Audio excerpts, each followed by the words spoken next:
Sorry, first grade, I was just voguing and posing because today we are learning about sculpture. Woohoo! So, what is sculpture?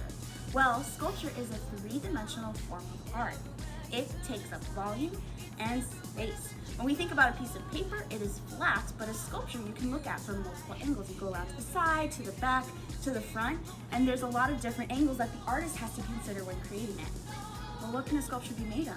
Oh, great question. It can be made of stone, plaster, it can be made of metal, like bronze. Maybe it's made of found objects. And it can be made in a lot of different ways. Maybe it's additive, in which someone adds stuff on top to finally make that final form. Maybe it's reductive, where someone carves away at the stone until they get to the angles that they need. Or maybe it's assembled together over various different things. Or it could even be casted when someone makes a mold, pours the material inside, take away the mold, and you've got your sculpture. So, what are sculptures like of? What's the subject matter? Well, today we are going to be looking at people, but sculptures can be of anything. Maybe they are abstract with shapes and colors. Maybe they are of animals, of historical events. They can be of anything. So, without further ado, we are going to be learning about a very awesome artist from the Harlem Renaissance. Her name was Augusta Savage, and she's so cool. She makes sculptures of people. Check it out. Today we are going to be taking a look at the artist Augusta Savage, who was a sculptor and a teacher from 1892 to 1962. Augusta Savage was one of the many artists that were part of the Harlem Renaissance, which happened between 1910 to the mid-1930s in the neighborhood of Harlem in New York, and it was the center of cultural change and revival that influenced art, music, literature. During this time, artists, writers, and performers claimed pride and control over how the Black experience was represented in American culture and set the stage for the Civil Rights Movement. Savage grew up sculpting animals from red clay that she found in the ground. Her father did not want her to become an artist, so after winning the competition with clay given to her from a local potter, she moved to New York with $4.60 in her pocket and in 1921 received a full scholarship to the Cooper Union.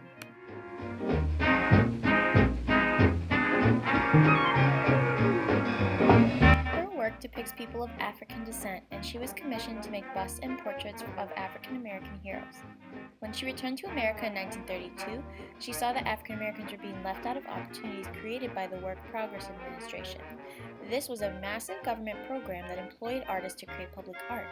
So, she helped to create the Harlem Community Arts Center in 1937 that allowed for artists to have opportunities to create public artwork based on their community.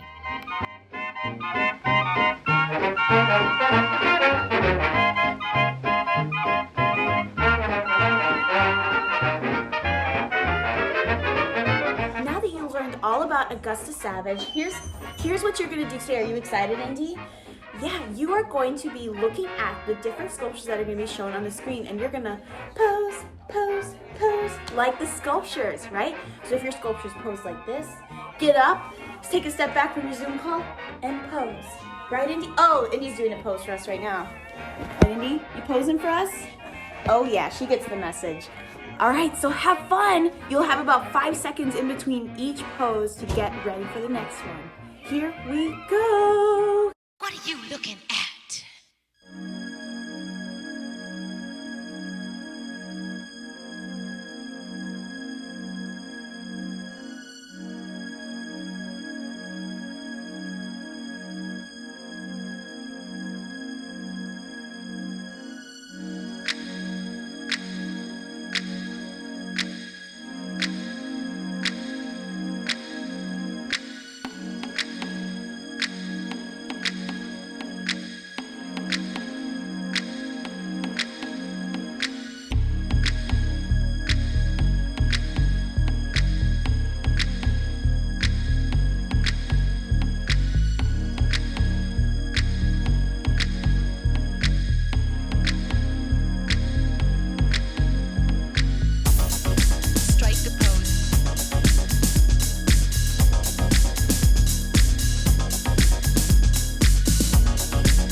I can apply my knowledge of sculptures to create a pose and message that tells a story about a person of my choice.